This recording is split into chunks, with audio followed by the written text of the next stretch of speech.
मैं हूँ आपका दोस्त और आपके चैनल का होस्ट महेंद्र मनवर। और आज फिर से एक नया व्लॉग आपके लिए मैं लाया हूँ। आज मैं हूँ नागपुर में और ये नागपुर का जो है काटोल रोड है भैया। तो नागपुर से करीबन ये जो जिस जगह मैं जा रहा हूँ शांतिवन करके है, वो 18 से 19 किलोमीटर दूर पर आता है। तो जैसे आप काटोल रोड पे आएंगे तो एक फेटरी गांव लगेगा और ये फेटरी गांव से होते हुए आपको 3 से 4 किलोमीटर दूरी पर एक और विलेज लगने वाला है चिंचोली। और चिंचोली गांव से और थोड़ा सा आधा 1 किलोमीटर दूर जाएंगे तो वही आपको दिख जाएगा शांतिवन प्रकल्प है। बहुत ही अच्छा ये शांतिवन प्रकल्प बनाया गया है। यहाँ आप अगर आते हो नागपुर में तो इस जगह ज़रूर आइए, देखने लायक ऐसा ये शांतिवन का चिंचोली का प्रकल्प है। ये थोड़ी देर में हम जो है अभी चिंचोली गांव में पहुंचने वाले हैं और गांव से होते हुए थोड़ा सा गांव के बाहर ये थोड़ा सा प्रकल्प एक खेत में रोड के बाजू में बनाया गया है और बहुत ही अच्छा है। वहाँ जाने के बाद आपको एकदम शांत वातावरण में जो वहाँ जो स्मारक बनाया गया है, जो गौतम बुद्ध के विचारों और डॉक्टर बाबा साहब आम्बेडकर के विचारों को दर्शाता है, तो वो आपको देखने को मिलेगा। ये देखिए, ये आ चुके हैं हम चिंचोली गांव में और चिंचोली गांव होते हुए अभी थोड़ी दूरी में मतलब करीबन आधा किलोमीटर दूरी पर ये जो प्रकल्प है शांतिवन ये हमें लगने वाला है। वहाँ एक बहुत ही अच्छा जो है बाबा साहब आम्बेडकर के जीवनी के ऊपर एक प्रदर्शनी आपको देखने को मिलेंगी, म्यूजियम मिलेगा। और उस म्यूजियम में जो है बाबा साहब के कपड़ों से लेके सारी चीज़ें वहाँ रखी हुई है और वो आपको देखने को मिलेगी। तो ये अभी हम पहुँच चुके हैं भैया चिंचोली के शांतिवन जगह पे। तो इसके बारे में थोड़ी आपको मैं जानकारी देने वाला हूँ, तो आप मेरे इस ब्लॉग में कंटिन्यू बने रहिए।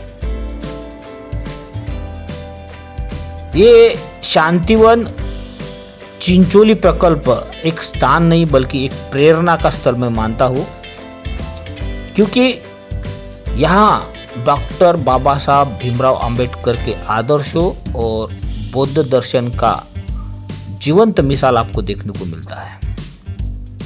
नागपुर वही शहर है जहाँ डॉक्टर बाबा साहब आम्बेडकर ने 14 अक्टूबर 1956 में लाखों दलित अनुयायियों के साथ बौद्ध धर्म को अपनाया था।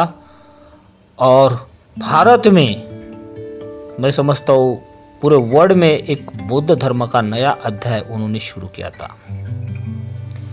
ये जो शांतिवन स्मारक है चिंचोली में, वो उसी संदेश को आगे बढ़ाने का काम करेगा और उसी उद्देश्य से ये बनाया गया ऐसा मैं मानता हूँ, क्योंकि यहाँ समानता, करुणा और शांति का अनुभव हमको मिलता है।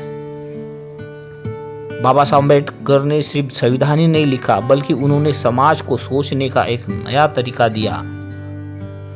ये जो शांतिवन है चिंचोली में नागपुर शहर से करीबन 15 से 20 किलोमीटर दूरी पर ही है, ज़्यादा दूर पर नहीं, आप आराम से आ सकते हैं। और इस जगह पे जब आएंगे तो यहाँ आपको शोरगुल बिल्कुल नहीं मिलेगा, शांत वातावरण यहाँ आपको मिलेगा। और यहाँ पहुँचने के लिए आप कार से भी आ सकते हो, ऑटो कर के भी आ सकते हो, बाइक से भी आ सकते हो। आते आते रास्ते में सुंदर गाँव आपको दिखेंगे, खेत खलियान भी देखने को मिलते हैं। यहाँ जब लोग आते हैं तो बाबा साहब आम्बेडकर के विचारों से साथ जुड़ सकते हैं, बौद्ध धर्म का अभ्यास कर सकते हैं और अपने जीवन में जो है शांति का प्रतीक ला सकते हैं, क्योंकि यहाँ का हर एक कोना कोना बुद्ध और शिक्षाओं को दर्शाता है। यहाँ एक सुंदर बुद्ध विहार का एक ध्यान केंद्र बनाया गया है, एक स्तूप बनाया गया है जो मैं मानता हूँ कि एक प्रकार से जो है दीक्षा भूमि का मिनी दीक्षा भूमि करके यहाँ बोलूँगा मैं इसको। और जैसे ही आप इस शांतिवन में प्रवेश करते हो तो एक विशाल बुद्ध प्रतिमा आपकी स्वागत करती है। यहाँ की शांत हवा, हरियाली और सकारात्मक ऊर्जा आपके मन को जो है भैया तुरंत सुकून देती है। और यहाँ पर दीवारों पर जो अंकित डॉक्टर बाबा साहब आम्बेडकर की जो प्रेरणादायक विचार है, जैसे शिक्षित बनो, संगठित रहो और संघर्ष करो। जो समाज शिक्षा से वंचित रहता है वो पीछे रह जाता है, ऐसे वचन आपको भीतर से प्रेरित करते हैं।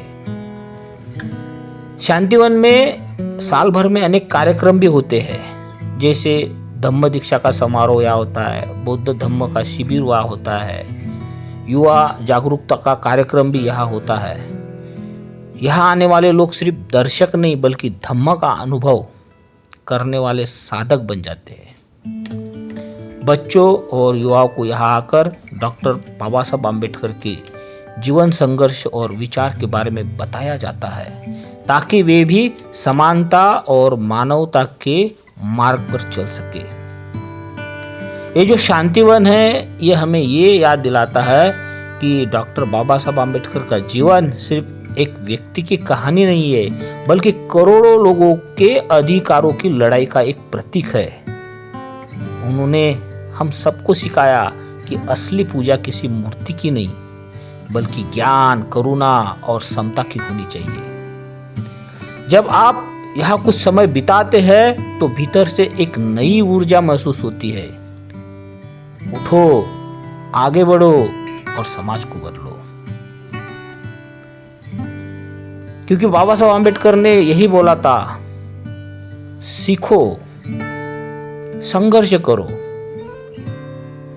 तो मैं आपको फिर से एक बार दोहराता हूँ कि जब भी आप चिंचोली के शांतिवन में आए तो यहाँ का जो वातावरण है आपको बिल्कुल आंतरिक शांति प्रदान करेगा और आपके जीवन संदेश को समझने का अवसर भी देगा। शांतिवन सिर्फ एक स्मारक नहीं बल्कि एक विचार है जो अपने आने वाले हर पीढ़ी को जागरूक करते रहेगा। यहाँ देखिए, ये जो स्तूप बनाया है उसके अंदर का दृश्य मैं थोड़ा आपको बता रहा हूँ। बहुत ही अच्छा ये स्तूप बनाया है। यहाँ जो है एक साथ जो है भैया 100 से ज़्यादा लोग आराम से बैठ के ध्यान साधना कर सकते हैं। हालांकि ये स्तूप अभी पूर्णतः नहीं बन चुका है। मैं समझता हूँ कि 95% इस शांतिवन का काम अभी हो चुका है। अभी भी अंडर कंस्ट्रक्शन में कुछ काम हमें यहाँ करते हुए यहाँ कुछ लोग दिखे हैं। और जैसे ये यहाँ का जो कंस्ट्रक्शन का काम पूरा हो जाएगा तो यहाँ का जो वातावरण है बहुत ही अच्छा होने वाला है। तो मेरा आपको यही सजेशन है, जब भी कभी आप नागपुर आते हो तो चिंचोली स्थित ये जो शांतिवन का जो बाबा साहब आम्बेडकर का स्मारक एक प्रकार से यहाँ बनाया गया है, वहाँ आप देखना मत भूलिए, क्योंकि बहुत ही अच्छा है। इस स्तूप के बगल में ही आजू बाजू में बहुत ही अच्छे घर बनाए गए हैं। एक प्रकार के मैं बोलता हूँ कि ध्यान साधना के लिए ये बनाए गए हैं। जैसे आप जाते हो चाइना में या जापान में तो बुद्धिस्ट जो मंदिर किस प्रकार से रहते हैं उसका एक जीवंत उदाहरण यहाँ आपको देखने को मिलता है। ये देखिए, आनापानसती मतलब ये एक धार्मिक स्थल बनाया गया है जहाँ आप जाके आराम से बैठ सकते हो और यहाँ आकर आपने कुछ फोटो भी फैमिली के साथ आप ले सकते हो, क्योंकि यहाँ का जो वातावरण है बहुत ही अच्छा बनाया गया है। खास करके लोग जो है जब नागपुर आते हैं तो दीक्षा भूमि देखने के बाद सीधा चिंचोली में आना पसंद करते हैं, क्योंकि दीक्षा भूमि देखने के बाद और एक बुद्धिस्ट पर्यटन स्थल आपको देखने को मिलेगा जो है नागपुर के चिंचोली स्थित। तो मेरा ये ब्लॉग अगर आपको अच्छा लगा तो मेरे छोटे से ब्लॉग को आप लाइक, शेयर और सब्सक्राइब जरूर करना, ताकि आने वाले दिनों में इसी प्रकार के छोटे छोटे बुद्धिस्ट धार्मिक स्थल मैं आपको मेरे ब्लॉग के माध्यम से बताने की जरूर कोशिश करूंगा। धन्यवाद।